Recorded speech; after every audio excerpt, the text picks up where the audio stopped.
The cold seeps through the floorboards. It's an old cold, a deep cold, one that has settled into the bones of this cabin long before I ever arrived. I feel it in my own bones now, a familiar ache that has nothing to do with the weather and everything to do with the silence. Outside, the forest is a wall of black and gray, teeth bared against the dying light. The wind whispers threats through the pines, secrets I don't want to know. This is the edge of the world, the place where maps get tired and the names of things are forgotten. It's perfect. It's my sanctuary, my prison. I press my forehead against the wavy, cold glass of the window pane, my breath a fleeting ghost on the surface. My reflection is a pale, washed-out thing, tired eyes, a mouth that has forgotten the shape of a smile. This is Seraphina, the remnant, the woman who was cast off. The word they used was barren. It's a hard, ugly word. It sounds like cracked earth, like a dried-up well. It's a word that sealed my fate, turned me from a woman into a failure. Damien had said it with a chilling sort of pity, as if my inability to carry his air was a personal inconvenience to him, a flaw in a product he could no longer use. He wasn't wrong. In our village, a woman's worth was measured in sons. I had none to give, so I left. Or, more accurately, I was allowed to leave, encouraged to disappear so he could find a new, fertile wife, without the inconvenience of my presence. I came here, to my grandfather's forgotten cabin, nestled against the border of the great northern woods, a place sane people avoided. They called it the land of beasts, of shifters, of things that were not human. Stories told to frighten children. But I learned quickly that the monsters in stories were far less cruel than the men in villages. The silence here is a living thing. At first, it was deafening, amplifying the screaming thoughts in my head, but slowly, it has become a comfort, a thick blanket that smothers the past. I trace a crack in the window with my fingertip. I am a collection of cracks now, held together by sheer, stubborn will, the will to not shatter completely. A flicker of movement outside snags my attention. It's not the familiar sway of a branch, or the shadow of a passing owl. This is different, low to the ground, large. My heart gives a painful lurch against my ribs. I pull back from the window, my breath held tight in my chest. I know the creatures of this forest. Deer, fox, the occasional bear lumbering through in the autumn. This is none of those. It is huge, a shadow detaching itself from other shadows. Sleek and powerful and wrong. My grandfather's voice echoes in my memory, a low rumble from a childhood long past. There are things in those woods, Seraphina, older than men. You show them respect. You stay on your side of the creek, and they'll stay on theirs. The creek is less than 50 yards from my door. I stay very still, listening. The wind has died down. The silence is absolute, heavy, and then I hear it. A sound of dragging, a wet, heavy scrape against the frozen earth, and a whimper. Not animal. It's the whimper that makes my blood run cold. It's small, terrified, human. My hand flies to my mouth, stifling a gasp. I inch back toward the window, peering through the corner of the pane. The shadow has resolved into a shape, a wolf, but a wolf of impossible size, bigger than any bear I've ever seen. Its fur is the color of midnight, matted and dark with something wet. It's dragging a hind leg, leaving a slick, dark trail in the frost. And then I see the child. She's huddled against the massive creature's side, half hidden by its bulk. A tiny thing, no more than 4 or 5 years old, with hair like spun moonlight and a face as pale as bone. She's wearing a thin, simple dress, no coat. Her eyes are wide and dark, and utterly vacant. She doesn't seem to feel the cold. She doesn't seem to feel anything at all.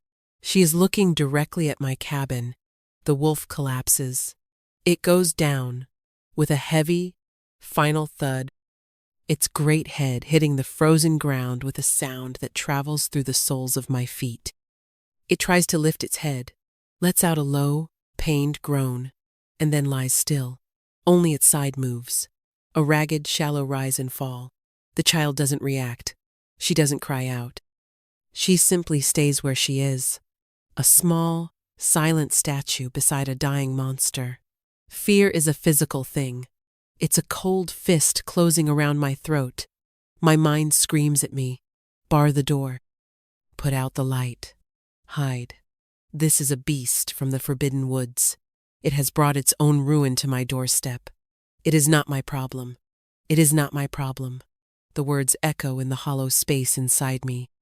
The same words everyone in the village had thought, had said with their eyes, when Damien cast me aside. Not my problem. I was an inconvenience, a stray to be ignored. I look at the little girl.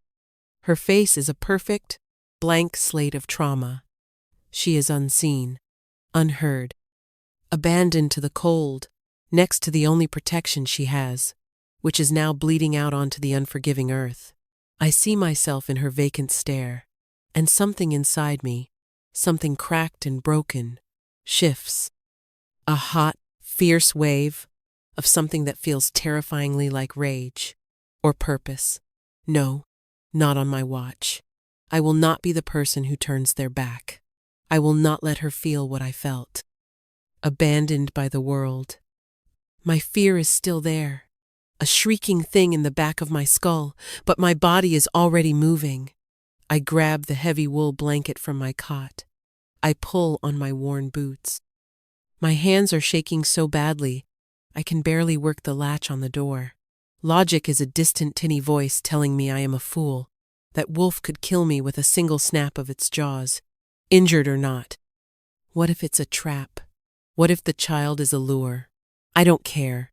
My compassion, the soft, stupid heart that has only ever brought me pain, is suddenly stronger than my fear. It's a revelation. I open the door. The cold hits me like a physical blow. The air smells of pine and blood. The little girl's head turns. Her eyes, empty as they are, fix on me. The wolf lifts its head a bare inch, a low growl rumbling in its chest. It's a weak sound, but the menace is unmistakable. It is protecting her, even now.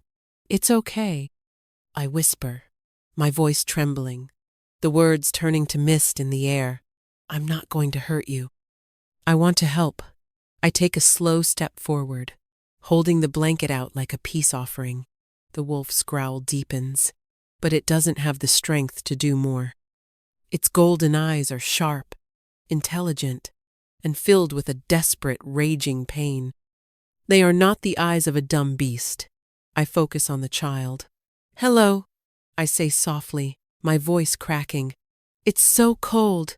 You must be freezing. She doesn't answer. She just stares. I take another step, and another, until I'm only a few feet away. The sheer size of the wolf is staggering. Its shoulder is as high as my waist. The wound in its flank is a ragged, dark mess, not a bite. It looks manufactured. A clean, vicious slice. I'm going to put this blanket around you. I tell the little girl, my voice as steady as I can make it. It's warm. I slowly, carefully approach her. The wolf's eyes follow my every move. I can feel the weight of its gaze, a physical pressure. It's assessing me, judging me. I reach the girl and gently drape the heavy wool over her small shoulders. She doesn't flinch. She doesn't lean into the warmth. She's like a porcelain doll. I wrap it around her, my fingers brushing her icy skin. Her eyes remain fixed on my face. There is nothing there. No fear, no relief, nothing. Can you come inside? I ask, my heart pounding. It's warm inside. There's a fire. Silence. The wolf lets out another pained groan, and its head sinks back to the ground. Its breathing is getting shallower. It's dying. If I leave it out here, it will be dead by morning, and this child will be alone. A choice. A threshold. My grandfather's warnings screaming in my ears. I look from the dying wolf to the ghost child. They are a package deal. I know this with a certainty that settles deep in my gut. I cannot save one without the other. I am inviting a monster into my home, my tiny, fragile, safe space. Okay, I whisper to myself, a shaky exhale. Okay. I turn back to the wolf.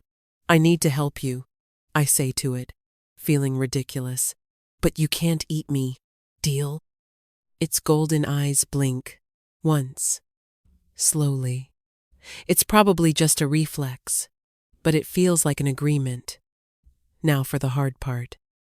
I go back inside, grab the small deerskin rug from my hearth. It's not much, but it's better than dragging it across the frozen dirt. I lay it out beside the wolf. I need to move you, I say, my voice low and calm, the way you'd speak to a spooked horse. This is going to hurt. I'm sorry. Getting the massive creature onto the rug is a nightmare.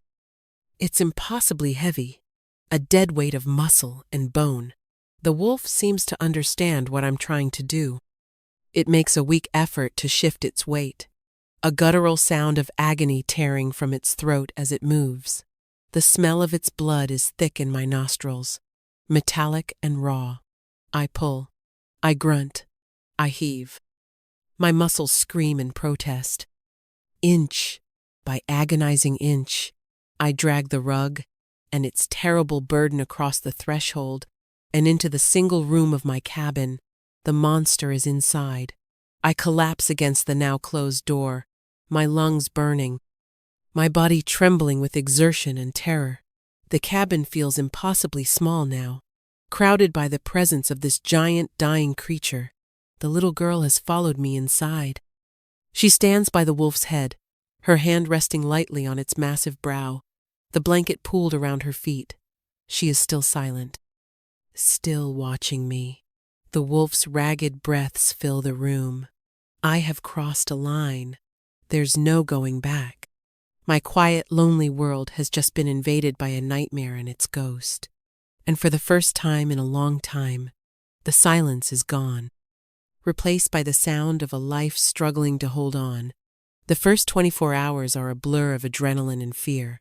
I work on instinct, drawing on the long-forgotten lessons my grandfather taught me about animal husbandry and herbal remedies. He was a man of the earth, and some of his knowledge stuck. First, the wound. I boil water, my hands shaking as I gather my meager supplies.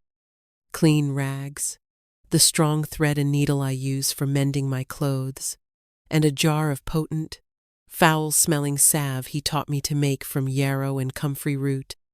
Good for closing wounds and fighting infection. Approaching the wolf is the hardest thing I've ever done. It lies on the rug, its eyes tracking me, a low warning rumble starting in its chest as I kneel beside it with the bowl of hot water. Shh, I murmur, my voice thin. I know. I'm sorry. This has to be done. The little girlie started calling her Aurora in my head, the name of a distant, silent staress, a constant, quiet presence at its head.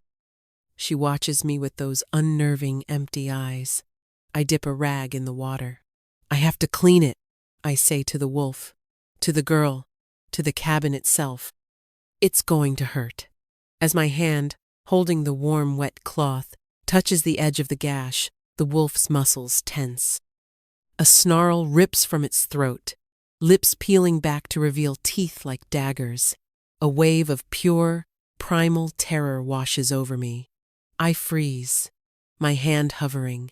This is it. This is where it kills me. But then, something happens. The little girl, Aurora, lays her tiny hand on the wolf's giant snout. She doesn't say anything. She just touches it. The growl subsides into a low, pained whine. The wolf's gaze softens, just for a second, as it looks at her. Then its golden eyes, shift back to me. They are filled with agony, but also resignation, permission. My heart is hammering against my ribs like a trapped bird. I take a shaky breath and begin to clean the wound. It's deep and brutally clean, as if carved by a blade, not a claw or tooth mark. This was deliberate. My fingers work gently, washing away the dirt and dried blood, exposing the raw muscle beneath. The wolf shudders, whimpers low in its throat, but it doesn't move to stop me. It endures. Stitching the wound is even worse. The needle seems so small, so inadequate for such a task. Each push of the needle through its tough hide makes its body flinch. I whisper apologies the entire time, my voice a constant soothing hum. "I'm so sorry. Almost done. You're so brave." Just a little more. When I'm finished, my own shirt is soaked with sweat. I slather the wound with a dark, thick salve. The wolf smells of herbs and blood now. It seems utterly exhausted, its eyes half closed. Through it all, Aurora watches, silent, judging. Next, the child. She needs food, to warmth. Something. I heat what's left of my venison stew, the smell filling the small space. I pour some into my only other bowl and approach her carefully. "You must be hungry," I say, holding it out. She looks at the bowl, then back at me. No reaction. I place it on the floor near her. I sit on my cot across the small room, trying to seem as non-threatening as possible. "It's good," I say. "I made it myself." We sit in silence for what feels like an hour. The wolf breathes raggedly on the floor. Aurora stands by its head. I sit on my cot. The stew grows cold. Finally, defeated, I retrieve the bowl. She hasn't touched it. I try again with a piece of bread, with a cup of watered-down milk from the goat I keep out back. Nothing. She won't eat. She won't drink. She won't speak. She is a stone. The days settle into a strange, tense routine. Morning. I check the wolf's wound. I offer Aurora food. Midday. I do my chores, milking the goat, checking my snares, always aware of the two silent beings in my cabin. I leave the door ajar, hoping the fresh air helps, but a part of me is terrified of what might be drawn to the smell of blood. Evening. I clean and redress the wound. I try to feed Aurora again. I light the single lamp, and the world shrinks to the four walls of this room. The most unnerving thing is the healing. The wolf is healing at a rate that is not natural. What should have been a fatal wound, or at least one that would fester for weeks, is closing with impossible speed. Within 3 days, the stitches are pulling tight on newly formed skin. By the 5th day, the gash that was deep enough to expose bone is just a raw, pink line. It's supernatural, undeniable. My grandfather's stories whisper at the edges of my mind. Shifters. Men who could wear the skin of beasts. I'd always dismissed them as fables. Now, I'm not so sure. The oppressive silence starts to wear on me. It's different from the silence of being alone. This is a silence, with weight, with expectation. So I start to talk. At first, it's just narrating my actions. "Time to change your dressing," I'd say to the wolf. "Let's see if you'll eat today, little one." To Aurora, but the silence that answers me is too vast. It needs to be filled.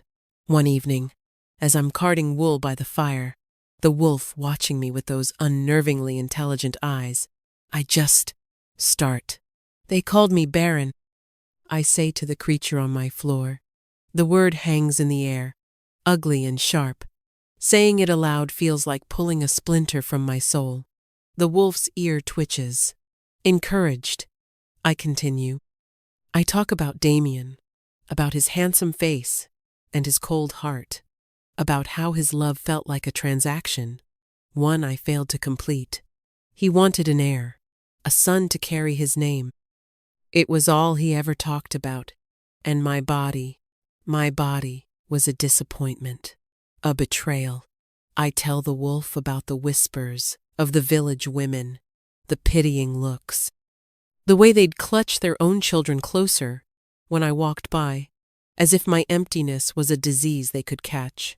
I feel like a ghost sometimes, I confess, my voice barely a whisper. Like, I'm not really here. Like my only purpose was to be a vessel, and since I failed at that, I'm nothing. The wolf makes a low sound in its throat, not a growl. Something else, a soft rumble. It shifts its weight, dragging itself a few inches closer to my stool. Its golden eyes are fixed on me, and for a crazy, impossible moment, it looks like it understands. It looks like sympathy. From then on, he becomes my confidant. The great, silent wolf on my floor. I tell him everything. My fears of the winter, my memories of my grandfather, the secret, shameful ache in my arms for a child I would never hold. I tell him about the day I left the village, how no one tried to stop me, how relief and profound loneliness had warred inside me. And he listens. He always listens. His presence is a steady, solid anchor in the room. I start to feel not safe, exactly, but less alone. Aurora remains a mystery. She started eating on the fourth day, small, nibbling bites from a piece of bread I left for her, taken only when she thought I wasn't looking. She drinks water, but she remains silent. She moves like a wraith, always near the wolf, her small hand often resting in his thick fur. Her trauma is a wall I don't know how to breach. So I talk to her too. I tell her stories my grandfather used to tell me, about mischievous sprites in the moss and the old man in the moon. She just stares, her expression unchanging. One night, about a week after their arrival, a storm rolls in. Wind howls around the cabin, rattling the door in its frame. A branch cracks and falls onto the roof with a deafening crash. I jump, a cry escaping my lips. My heart is racing. I hate storms. They always make me feel small and vulnerable. I'm sitting on my cot, hugging my knees to my chest, when I feel a nudge against my hand. I look down. The wolf has dragged himself over to my bedside. He's healed enough to move with a limping grace now. He nudges my hand again with his wet nose. His golden eyes are soft in the lamplight. He's comforting me. My throat tightens. This giant, terrifying creature from the wild is offering me comfort, a thing no person has offered me in years. Hesitantly, my hand trembling, I reach out and touch his head. His fur is thick and coarse, but warm. So warm. He leans into my touch, a deep, vibrating rumble starting in his chest. It's not a growl, it's a purr. A purr so deep it resonates through my hand, up my arm, and into my chest. Tears well in my eyes. I don't know why. For the kindness of it. For the shock of it. I sink my fingers into his fur, my other hand coming up to stroke his broad, powerful neck. He closes his eyes, sighing. In this moment, he is not a monster. He is my protector, my friend, the keeper of my secrets. Fear has been slowly, quietly replaced by something else, something warm and dangerous and utterly new, a connection. A sense of belonging with these two broken, silent beings. I feel safer here, in a tiny cabin with a supernatural wolf and a ghost child, than I ever did in the village. I called home, and that thought is the most terrifying and wonderful thing of all. The days turn into weeks. A fragile peace settles over the cabin, a rhythm of shared silence and one-sided conversations. The wolf, who I now just call Wolf, in my mind, is almost completely healed. He moves without a limp, A silent, fluid shadow pacing the small confines of my home. His presence is immense, but no longer threatening. It's grounding. When he lies by the hearth, the whole cabin feels anchored. Aurora has started to come alive, in small, almost imperceptible ways. She still doesn't speak, but she follows me with her eyes now, a flicker of curiosity in their depths. She will occasionally pick up a smooth stone I've left on the table, or trace the patterns in the wood grain of the floor. Tiny explorations of the world around her. She has also started a new silent game. Whenever I am tending to the fire or kneading bread, she will creep up behind me and very gently, very lightly, touch my back. The moment I turn, she is gone, hiding behind the wolf or my cot, peeking out with a sliver of a face. It's the first sign of playfulness I've seen in her. It makes my heart ache with a fragile, painful hope. I continue my nightly confessions to Wolf. I tell him about my shame, my feeling of being fundamentally broken. Damien said I was incomplete. I whisper one night, the fire crackling, casting dancing shadows on the walls. Wolf lies with his head on his paws, his gaze fixed on my face, like a puzzle with a piece missing, and everyone looked at me like that. Like they could see the hole right through me. He whines softly, a sound of profound empathy. He pushes his great head under my hand, demanding a touch. I stroke his fur, the repetitive motions soothing my frayed nerves. His warmth is a constant comfort, but the world outside the cabin does not forget. It comes on a Tuesday. The air is crisp and cold, the sky a brilliant, cloudless blue.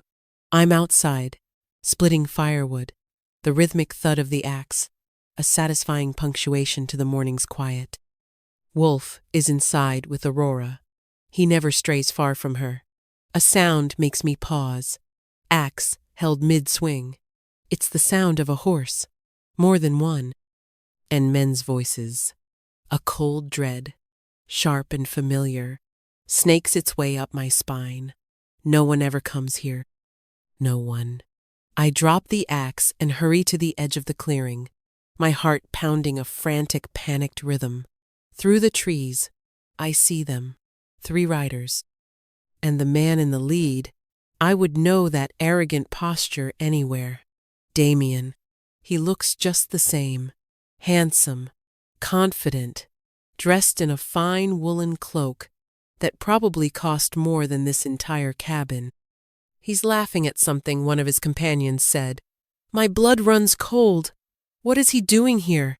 How did he even find me? I back away slowly, my mind racing. I have to get inside.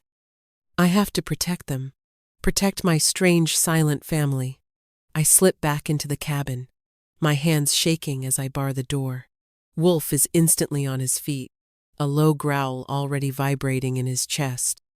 He senses my fear. He senses the threat.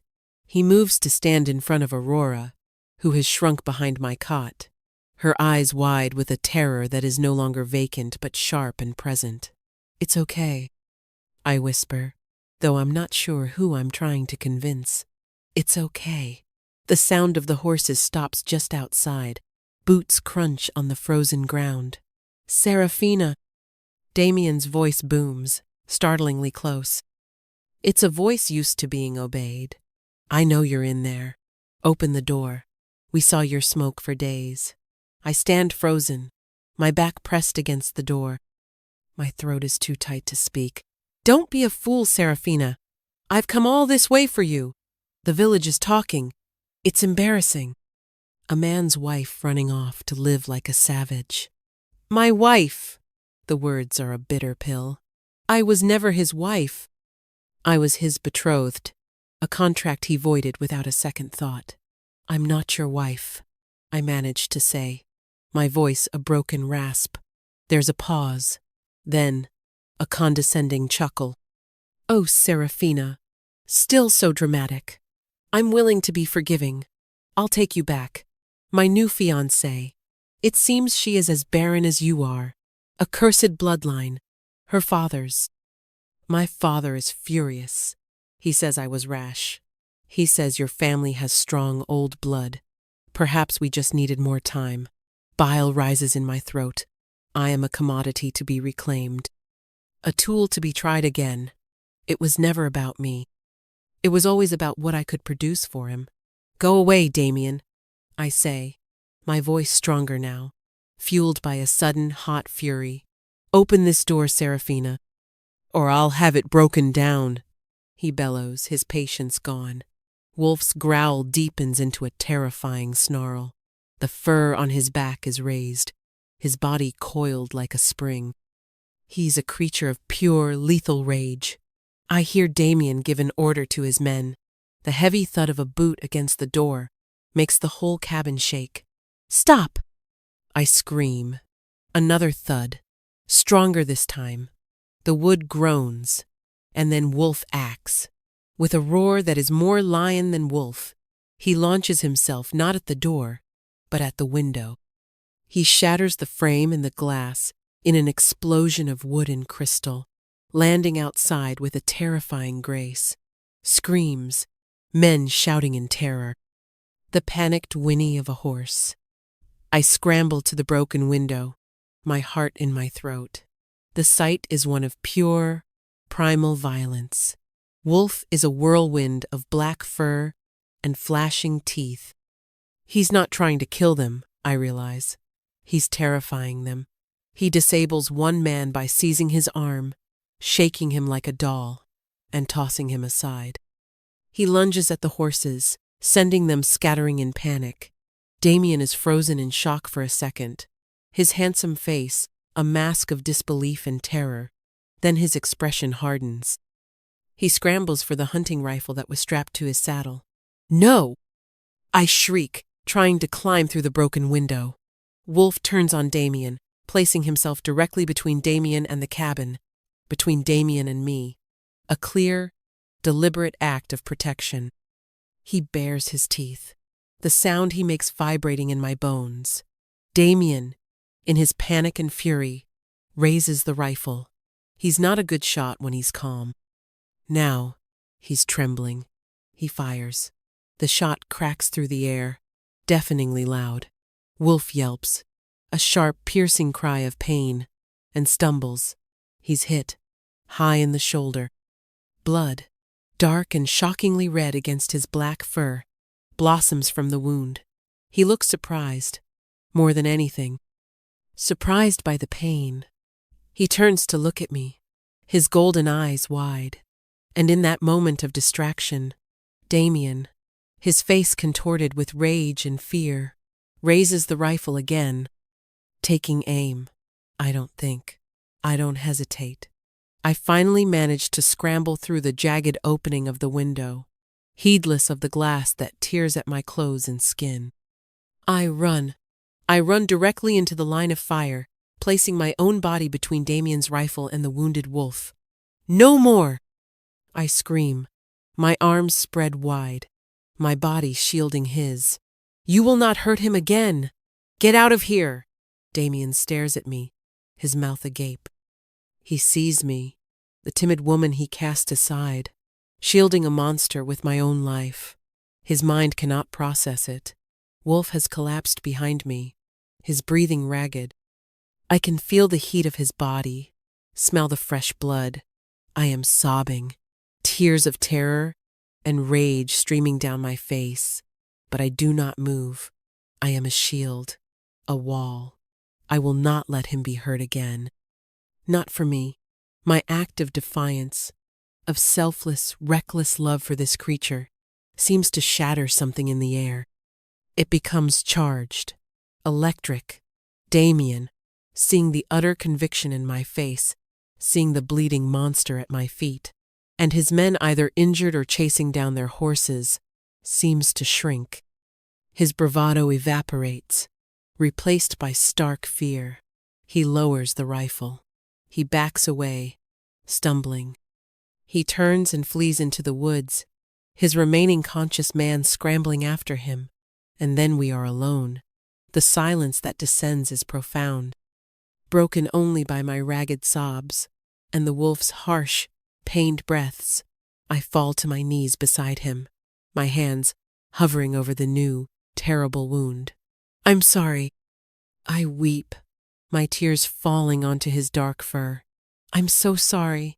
This is my fault. He lets out a low whine and nudges my hand with his nose. Even now, shot and bleeding because of me, he is trying to comfort me. This love, this fierce, desperate loyalty, it's going to break my heart or save my soul.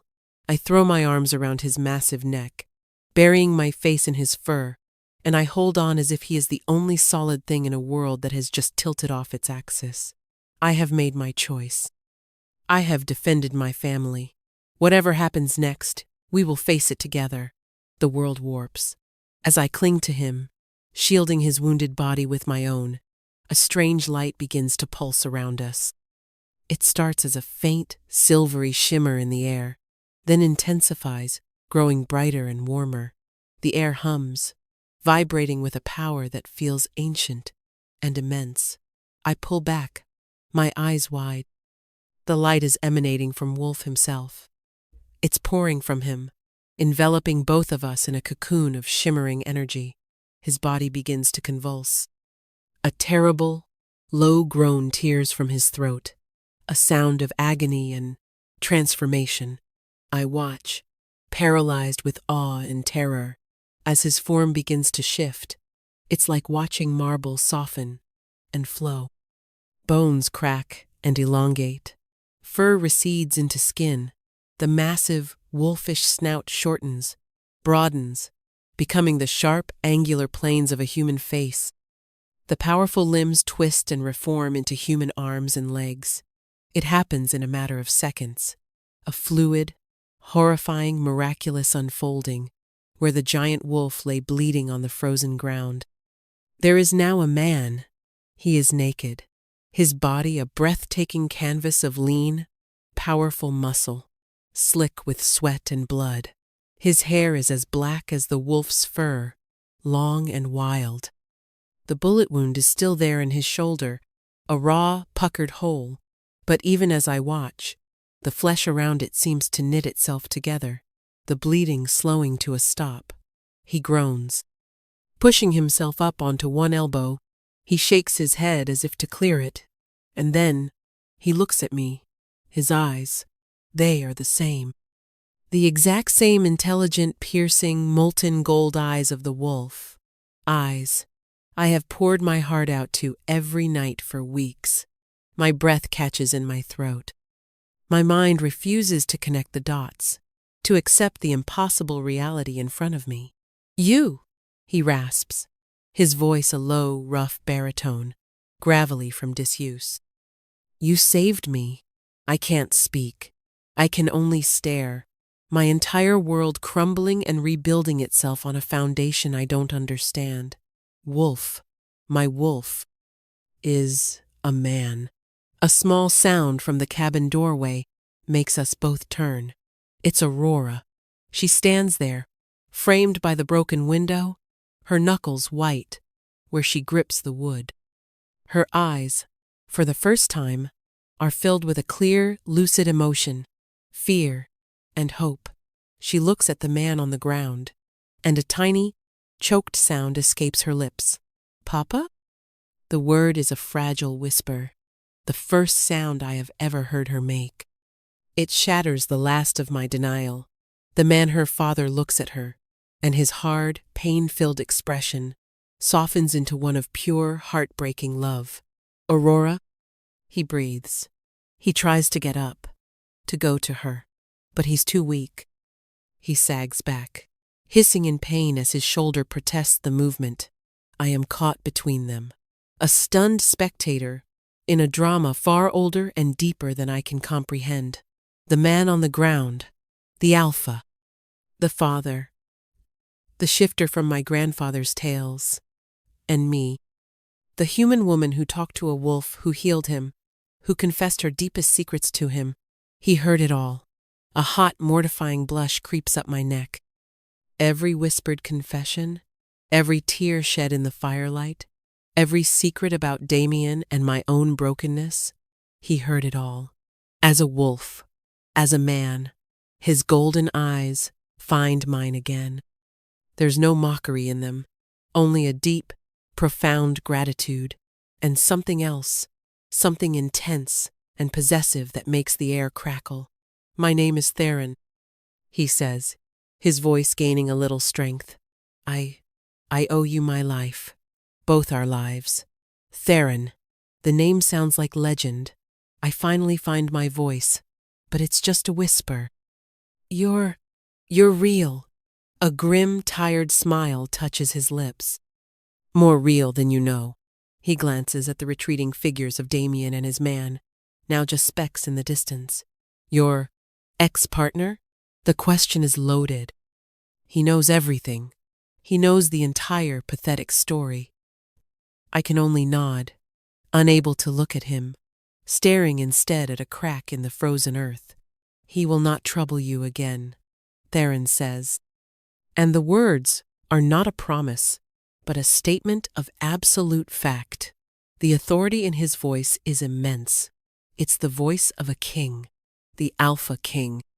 The title springs into my mind, unbidden, from the old tales. The leader of the shifter clans in the Great Woods. I have been housing royalty, and I didn't even know it. Aurora takes a hesitant step forward, then another. She crosses the clearing and comes to my side, not his. She slips her tiny, cold hand into mine. Her grip is surprisingly strong. She is still looking at her father, but she is anchored to me. Theron's gaze softens as he watches the small gesture. He looks from his daughter's hand in mine, up to my face. The intensity in his eyes is startling. Your selfless act, he begins, his voice low and serious. Shielding me. It broke the curse. Curse? I whisper, confused. I was trapped in that form, he explains, his jaw tightening, ambushed by human hunters who use iron blades laced with poison. It locks us in our animal skin, severs the connection to our human half. It's a death sentence, a slow one. But your willingness to sacrifice yourself for a beast, an act of pure heart, with no hope of reward, it shattered their magic. He pauses, and his gaze becomes even more penetrating. It fulfilled the prophecy. I stare at him, uncomprehending. Prophecy? He looks away, a flicker of something that looks like fear, or maybe guilt, in his eyes. He doesn't answer the question. Instead, he says a different word. A word that hangs in the cold air between us, heavy with implications I can't begin to grasp. Mate. The word is a key turning in a lock I never knew existed. It explains nothing and everything all at once. The way he watched me, the way he comforted me, the fierce, immediate connection I felt, the sense of belonging. It wasn't just kindness. It wasn't just comfort. It was destiny. I feel the ground shift beneath my feet, not from an earthquake, but from the sheer weight of revelation. My entire life, my lonely, broken existence, has just collided with a world of magic, prophecy, and fated mates, and I am standing at the very center of it all, with the hand of a silent child in mine, and the golden eyes of a king fixed upon me. The aftermath is a haze of shock and disorientation. We get him inside. It's a struggle. He's weak, leaning heavily on me, his bare skin shockingly hot against my clothes. Every step is an effort. Aurora hovers near us, a silent, worried satellite. I settle him on my cot, the only soft place in the cabin. It seems impossibly small for his large frame. I cover him with every blanket I own. He's shivering, the shock of the transformation and the injury finally setting in. His wound is still healing at an unnatural rate, but it's not instantaneous. It's a deep, angry-looking puncture, the flesh around it bruised and swollen. I clean it as gently as I can, my hands trembling. It's one thing to tend to a wolf. It is another thing entirely to tend to the naked body of a man who is also that wolf, a man who is a king, a man who called me mate. He watches me work, his golden eyes never leaving my face. The silence in the room is different now. It's not empty. It's charged with unspoken questions and staggering truths. I can feel his gaze on me like a physical touch, tracing the lines of my face, my neck, my hands. It makes my skin prickle with a strange heat. I am intensely aware of my worn dress, the dirt under my fingernails, the frantic beating of my own heart. He heard every pathetic word I ever said to him. He knows my deepest insecurities, my most private grief. He knows I am the barren woman, the outcast. The thought is so mortifying, I can barely meet his eyes. "You don't have to do this," he says, his voice a low rumble. "You're hurt," I reply, my voice tight. I focus on tying the bandage, my knuckles brushing against the hard warmth of his chest. A jolt, like lightning, shoots up my arm. I pull my hand back as if burned. He catches my wrist. His grip is gentle, but unyielding. His skin is hot. Serafina. Hearing him say my name in his human voice sends a shiver through me. "I watched you," he says softly, his gaze searing. "I listened. When you spoke of your pain, I felt it, as if it were my own. My throat closes up. I can't breathe.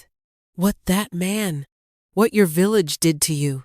His voice drops, turning hard as granite. They threw away a treasure they were too blind to see. Tears spring to my eyes, hot and unwelcome. No one has ever defended me. No one has ever called me a treasure. I try to pull my hand away, overwhelmed, but he holds fast. "I am not a treasure," I whisper, the words tasting like ash. "I'm broken." "No," he says, his voice fierce. "Your heart, the compassion in you, it's the strongest thing I have ever witnessed. It saved my daughter. It saved me." His thumb strokes the sensitive skin of my wrist, sending sparks dancing along my nerves. The touch is both a comfort and a threat. It promises a world of feeling I am not equipped to handle. I finally manage to pull my hand free, clutching it to my chest. I need space. I need to think. I retreat to the other side of the cabin, busying myself by stoking the fire, my back to him. "What does it mean?" I ask the flames.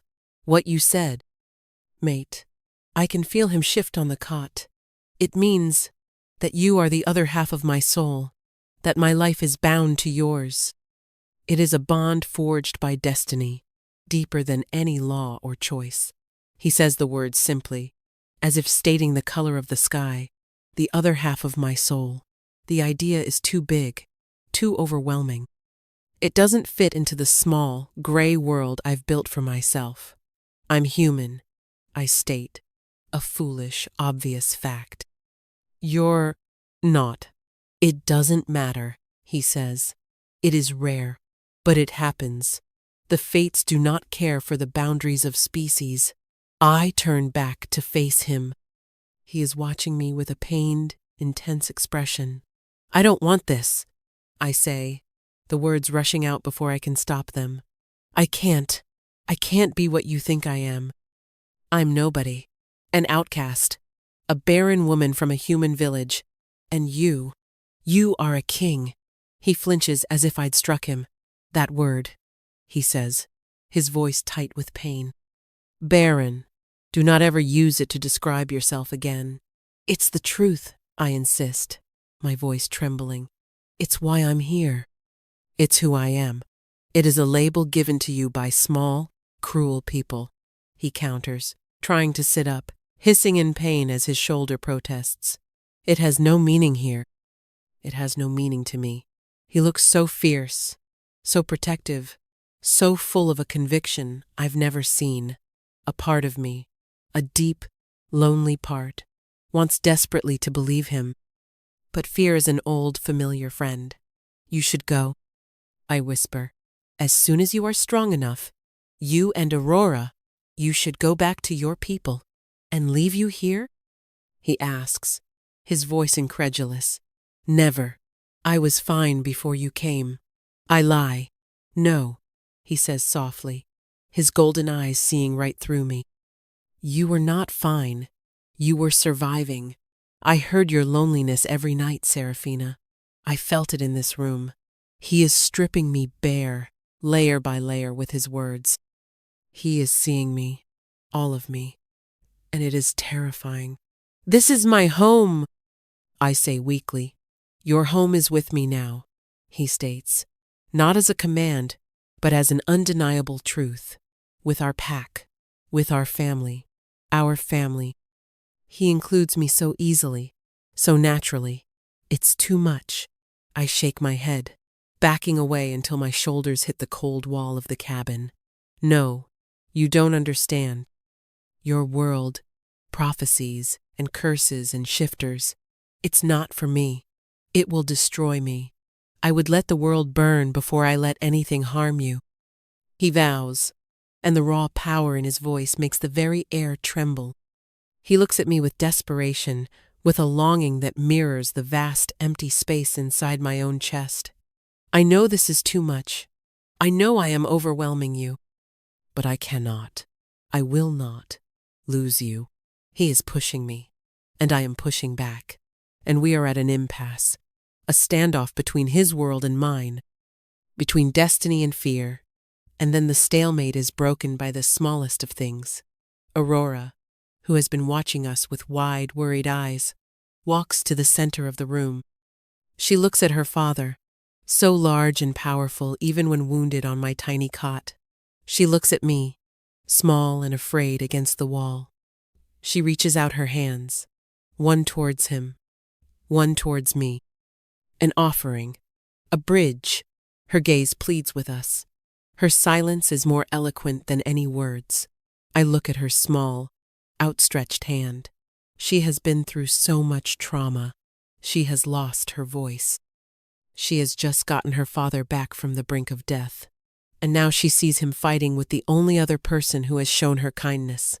My heart breaks for her. Slowly, I push myself off the wall. I walk to her and take her small hand in mine. It's still cold. Theron watches me, his expression softening, his breath caught in his throat. I lead Aurora to the side of the cot. I look at Theron, at the raw vulnerability in his golden eyes. He is a king, a powerful shifter, but right now, he is just a man. A man who is afraid of losing something he has just found. I am still afraid, but my compassion for this little girl, and for the wounded man on the bed, is stronger. I take his hand. His skin is hot, his fingers long and strong, his wrap around mine, instantly, desperately, and so we stand, a broken, mismatched chain. The king, the outcast, and the silent child. Aurora looks at our joined hands. A small, almost imperceptible smile touches her lips. She then looks up at me, her eyes clear and focused, and she speaks her second word, a word directed at me, a plea, a command, a statement of fact. Stay. The word is a tiny, perfect arrow that pierces straight through the armor around my heart. Stay. Theron's breath hitches. His grip on my hand tightens. He looks at me, his eyes shimmering with unshed tears. I listened to you for weeks, he confesses, his voice thick with emotion. I heard you talk about the child you ached for, the family you thought you could never have. He lifts our joined hands, his gaze dropping to where Aurora still holds on. Serafina, look, it's right here. He's right. All my grief, all my loneliness, all my feelings of being broken and worthless, they were rooted in the belief that I could never have this, a family. A child's hand in mine, the loving gaze of a partner. And here it is, offered to me, a strange, magical, terrifying family that crashed into my life. My fear doesn't vanish, but for the first time, hope is stronger. I was so afraid, I whisper. the confession tasting of salt and relief. "So was I," he admits, his voice raw. "I was trapped, dying, watching you, so kind and strong, and unable to tell you, unable to touch you as a man. It was a torment. I think I fell in love with a wolf," I say, a hysterical little laugh bubbling up in my chest. "And I fell in love with the woman who saved him," he replies, his voice dropping to a husky whisper. He tugs gently on my hand, pulling me closer. I don't resist. I lean in, my free hand coming up to cup his jaw. His skin is rough, with stubble, and warm, so wonderfully warm. His golden eyes search mine, asking a silent question. I answer by closing the small distance between us. The kiss is not what I expect. It's not a kiss of rampant passion or conquering force. It's a kiss of homecoming. It's gentle, hesitant at first. A soft meeting of lips that tastes of salt from my tears, and a deep, wild magic that is purely him. It's a kiss that speaks of gratitude, of relief, of a longing so profound. It feels like it has spanned centuries. His hand comes up to cradle the back of my head, his fingers tangling in my hair as if he's afraid I'll disappear. The world outside the cabin, the world of Damien and villages, and cruel words, fades away into nothing. There is only the warmth of the fire, the solid presence of him, the small hand of his daughter holding mine, and this kiss that seals a promise I'm only just beginning to understand. It is a kiss that says stay, and in my heart, I finally, truly, answer, I will. 3 months pass, 3 months of transformation, not just for Theron as he healed, but for me. For us. We left the cabin behind. Theron's people came for us a week after his change. They arrived not as a war party, but as a silent, reverent procession. Magnificent wolves of every color gray, tawny, snow-white, emerged from the trees, their eyes intelligent and wary.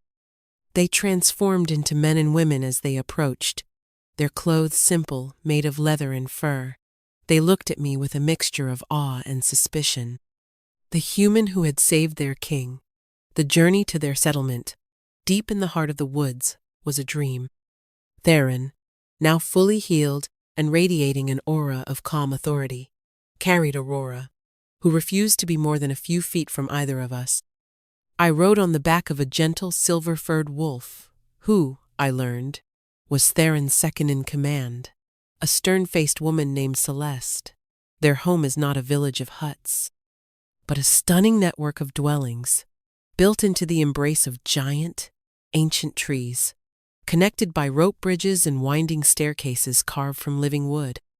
It's a place that breathes with the forest, a testament to a life lived in harmony with nature, not in opposition to it. They call it Silverwood. At first, my presence was a disruption. I was an outsider, a fragile human, in a world of breathtaking power.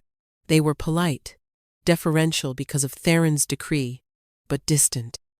I could feel their eyes on me, wondering what their alpha king saw in this quiet, plain woman. They value strength, prowess, and fertility. I possessed none of their virtues. Theron never wavered. He presented me not as a rescued stray, but as his mate, his Luna, his equal. He did it in a formal ceremony in the great hall, a vast, open-air chamber at the heart of the largest tree. "She is not Luna because I chose her," he announced, his voice ringing with power, his hand holding mine possessively. "She is Luna because destiny chose her. Her heart is the strongest shield in this pack.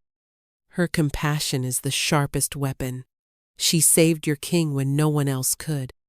She is the other half of my soul, and you will show her the respect she is owed." But it wasn't his words that changed their hearts.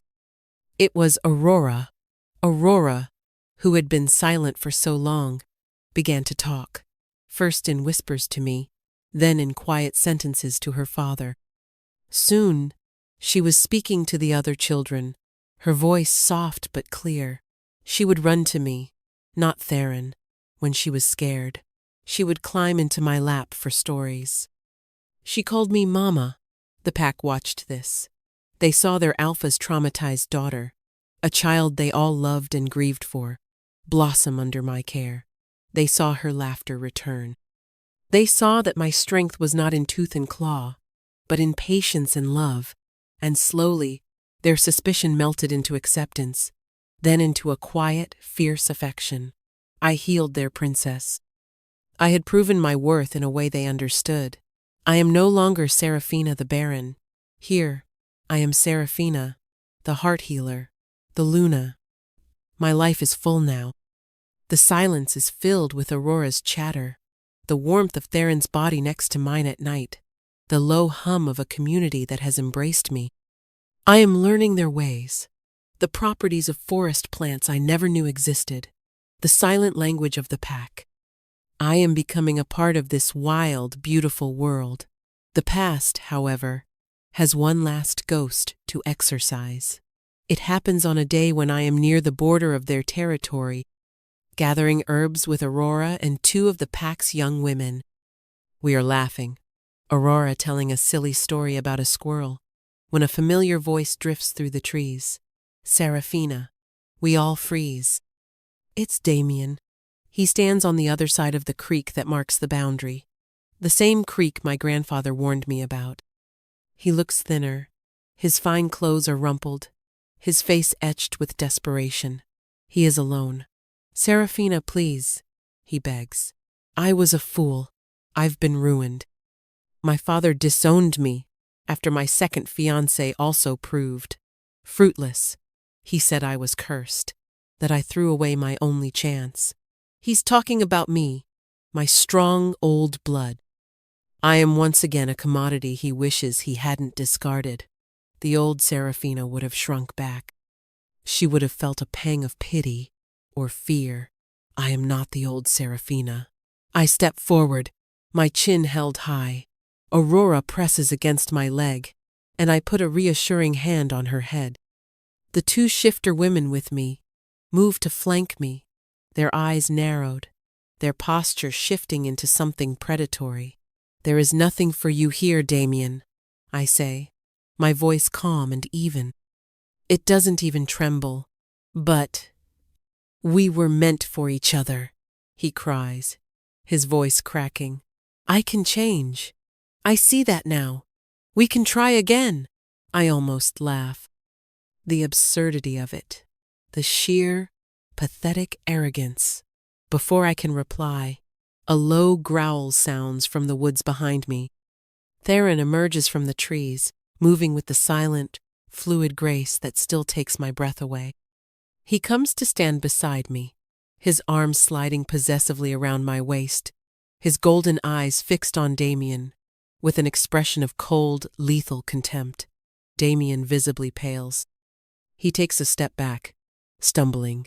The sight of us together, the powerful Alpha King, the confident woman in his arms, the beautiful child clinging to her legis, a tableau of everything he has lost, everything he threw away.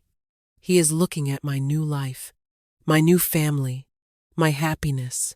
I believe my mate has already given you your answer, Theron says, his voice a low, dangerous purr.